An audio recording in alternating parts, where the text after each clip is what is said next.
मैं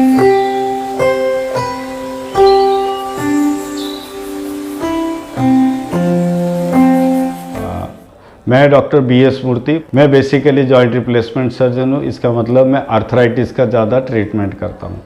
सबसे पहले मैं बताना चाहूँगा आर्थराइटिस होता क्या है। आर्थराइटिस होता है जिसमें आपका घुटनों या कोई भी हड्डी का ऊपर एक कटोरी होती है, कार्टिलेज कैप बोलते हैं, वो घिस जाता है। कोई सी कारण के लिए, गठिया के लिए घिसता है, चोट लगने का बस घिसता है, यूरिक एसिड होने से भी घिसता है। जब घिस जाता है तब हड्डी एक्सपोज होता है। तो उसको इलाज होती है शुरू में कि एक्सरसाइजेस और दवाई ज़्यादा नहीं है, लेकिन कुछ दवाई है जो आपका प्रोटीन सप्लीमेंट देते हैं। एक्सरसाइज ज़्यादा करना होता है जिसमें आपका मूवमेंट मसल्स सब मेंटेन रहता है और घुटनों के ऊपर या कोई भी जोड़ों के ऊपर लोड कम हो जाती है, वो ज़्यादा ज़रूरी है। कुछ प्रिकॉशन लेनी है, जैसे आपको घुटने का दर्द हो रही है तो सीढ़ियाँ चढ़ना, उकरू करके बैठना, पालती मार के बैठना, ये सब कम करनी है। ट्रेडमिल और दूसरी एक्सरसाइजेस नहीं करना।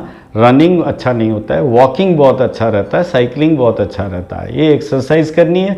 अच्छा फूड लेना है जिसमें न्यूट्रिशियस जो होती है, हरा सब्जी लेना है या फ्रूट्स वगैरह लेना है, फल या हरा सब्जी ज़्यादा लेना है या दालें ज़्यादा लेना है। अगर यूरिक एसिड बढ़ा है तो कुछ दालें नहीं लेना, जैसे राजमा वगैरह। तो ये होता है मेडिकल इलाज। जब बहुत ज़्यादा आगे घिस जाता है, आपको चलने में दिक्कत होती है, रात को नींद टूट जाती है, टेढ़ा मेढ़ा चल रहे हैं या डगमगा चल रहे हैं, तब हम उसको बोलते हैं इसको सर्जरी चाहिए। शुरुआत में अभी जो लेटेस्ट है, शुरुआत में 40-45 सर में आपको डगमगा चल रहा है और दर्द हो रही है, उसमें हम लोग सर्जरी अलग करते हैं और 60 साल के बाद ऊपर अलग करते हैं। और दूसरा है कि आपके कितना एरिया, घुटने का एक कैप होती है, वो कितना एरिया आपका ख़त्म हुआ है। अगर थोड़ा ही इलाज ख़त्म हुआ है तो उसमें हम लोग स्टेम सेल थेरापी करते हैं। 1 सेंटीमीटर का नीचे हो, आपके ब्लड को निकाल के उसका सेल में होता है स्टेम सेल, वो डालते हैं। कुछ लोगों को ग्रीस डालते हैं घुटने का अंदर। कुछ लोगों को हम नॉर्मल जगह से कार्टिलेज निकाल के उसमें ट्रांसप्लांट करते हैं, जो घिसा हुआ है, जो कटोरी अलग जगह पे जहाँ पे जो लोड नहीं आती है उससे निकाल के यहाँ लगाते हैं। ये सब दूरबीन से ऑपरेशन होती है, 1 सेंटीमीटर कट से, जिसमें पेशेंट दूसरा दिन से चल सकता है, पहले जैसे कर सकता है। अगर आगे ज़्यादा घिस गया है और एक ही 3 कंपार्टमेंट होता है हमारा घुटने, एक आगे होती है, इस तरफ होती है, इस तरफ होती है, एक घुटने का 3 जगह होती है। अगर एक ही जगह पे घिसा हुआ है तो हम लोग उसके ऊपर यूनिकॉन्डालर बोलते हैं। जिस तरफ घिसा हो उसका ऊपर मेटल का कैप लगाते हैं, बीच में एक प्लास्टिक स्पेसर लगा देते हैं, कैपिंग करते हैं। उसको हाफ नी रिप्लेसमेंट बोलते हैं या यूनिकॉन्डालर बोलते हैं, जिसमें पेशेंट का घुटना वैसे ही रहता है, पहले जैसे सेंसेशन रहता है, उकरू करके पालती मार के सब कुछ कर सकता है। ये कम एज ग्रुप में करते हैं। अगर एज आगे हो गया और आपके घुटने काफ़ी घिस गया और अपना काम कर नहीं पा रहे हैं, दर्द हर वक्त रहता है, उकरू करके नहीं बैठ पाते हैं, पालती मार के नहीं बैठ पाते हैं, सीढ़ियाँ चढ़ना बहुत कम हो गया, दर्द हो रही है, 1-10 कदम चढ़ने के बाद दर्द होती है, टेढ़ापन हो गया, लूज हो गया जॉइंट, तब हम बोलते हैं नी रिप्लेसमेंट, जिसको घुटना बदलना बोलते हैं। आम आदमी को यही आइडिया रहता है घुटना बदलना मतलब हड्डी निकाल के नया जोड़ा लगा दिया। ये नहीं होता है। इसमें आपका जो कटोरी घिसा हुआ है, उसी कटोरी को हम लोग साफ़ करते हैं। साफ़ करके सीमेंट, वही हड्डी रहता है आपका, उसके ऊपर थोड़ा सीमेंट डालते हैं। जैसे दांत में छेद बना है, कीड़ा खा गया बोलते हैं, उसमें साफ़ करके सीमेंट भर के कैप लगाते हैं। वही चीज़ हम घुटनों में, मांसपेशी काटते नहीं है, साइड करते हैं, उसके ऊपर थोड़ा सीमेंट भर के कैप लगा देते हैं दोनों तरफ। बीच में जितना आपका लूज हो गया उसके हिसाब से एक प्लास्टिक स्पेसर लगाते हैं, जिसमें आपका घुटने का फिर बैलेंस आ जाती है, अलाइनमेंट आ जाती है नॉर्मल घुटना जैसे। एक पहिया है, घुटना एक पहिया है, तो उसको अलाइनमेंट और बैलेंस करनी है। वही चीज़ हम इसमें करते हैं तो दूसरा दिन से पेशेंट चल सकता है। अब आ गया सवाल कौन सी लेटेस्ट है। सब लोग तो नी रिप्लेसमेंट कर रहे हैं। इसमें 3 चीज़ होती है। एक होता है मटेरियल का, जो कैप लगाते हैं उसमें डेवलपमेंट हुआ है, टेक्निक में डेवलपमेंट हुआ है, और जो इम्प्लांट लगाते हैं वो बैलेंसिंग अलाइनमेंट के लिए भी डेवलपमेंट हुआ है। सबसे पहले मटेरियल में आप पहले लगाते थे कोबाल्ट क्रोम का, वो बहुत अच्छा इम्प्लांट है। लास्ट 30 ईयर से मैं भी लगा रहा हूँ, कोई प्रॉब्लम नहीं है। लेकिन उसको बोलते हैं कि एलर्जी कर सकती है और जल्दी ख़राब हो सकती है 15 साल के बाद। उसका एवरेज लाइफ 15 साल, बट 25-30 साल भी चलता है अगर ठीक से लगाए तो। दूसरा इम्प्लांट मटेरियल आ गया सिरामिक का, उसको ऑक्सीनियम बोलते हैं। वो 30 ईयर्स से वो अच्छी तरह चलता है, ठीक है ना।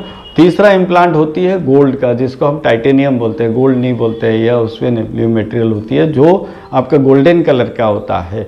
उसमें आपको 30 ईयर्स तक वो भी चलता है, वो स्क्रैच प्रूफ होती है।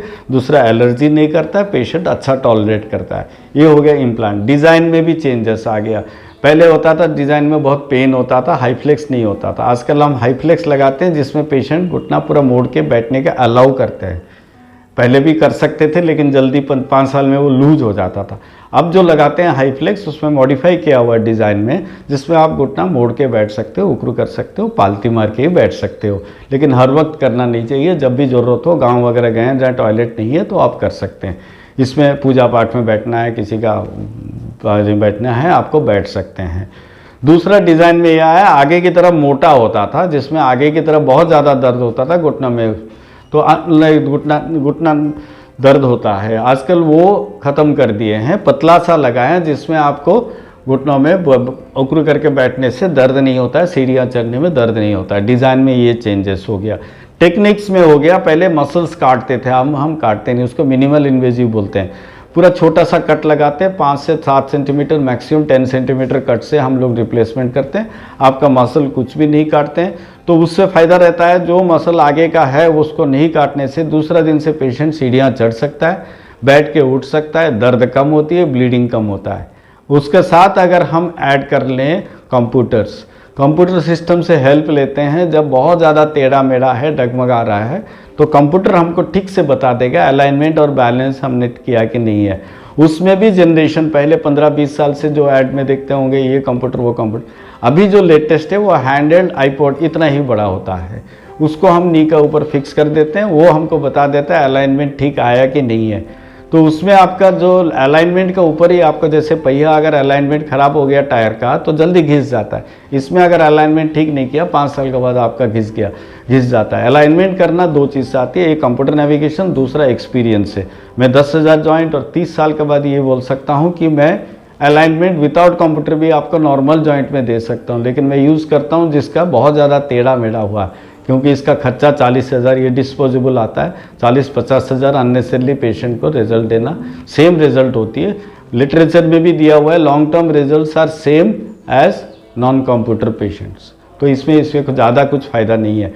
थर्ड जनरेशन अभी आ गया रोबोटिक्स, आपने सुने होंगे रोबोट ने सर्जरी करता है, रोबोट सर्जरी करता नहीं है, रोबोट को हम चलाते हैं। तो रोबोट का जो होती है वो आपको कट करके हड्डी फड्डी कुछ नहीं करता है, दिखाता नहीं है, आपको सर्जरी करना होता है। उसको आप दूसरी जगह में बैठ के उसका हाथ चलाते हैं, का रोबोट का एक लंबा सा हाथ निकला होता है, वो खाली हड्डी को शेप बनाने में हेल्प करता है। अभी तक रोबोट को वो थर्ड आर्टिफिशियल इंटेलिजेंस इसमें आया नहीं कि वो बैलेंस और अलाइनमेंट आपको दे दे, वो सिर्फ हड्डी को प्रिसीजन कट करके देता है, बस इतना ही काम है। वो एडवर्टाइजमेंट के लिए अभी चल रही है, may be another 5 years of 4-5 साल के बाद हम बोल सकते हैं रोबोटिक आर्टिफिशियल इंटेलिजेंस जब आ जाएगा वो ज़्यादा कॉस्टली होगा, बट अब 50-60 करोड़ का होगा। अभी जो है 4 करोड़ 3 करोड़, प्राइसिंग कम आती जा रहा है, 1 करोड़ हो रही है। इंडिया में लेफ्ट एंड राइट यूज़ कर रहे हैं, बट वो अभी तक I don't think robotic is a good idea at present. 4-5 साल के बाद ही रोबोटिक्स का फ़ायदा होगा। Thank you.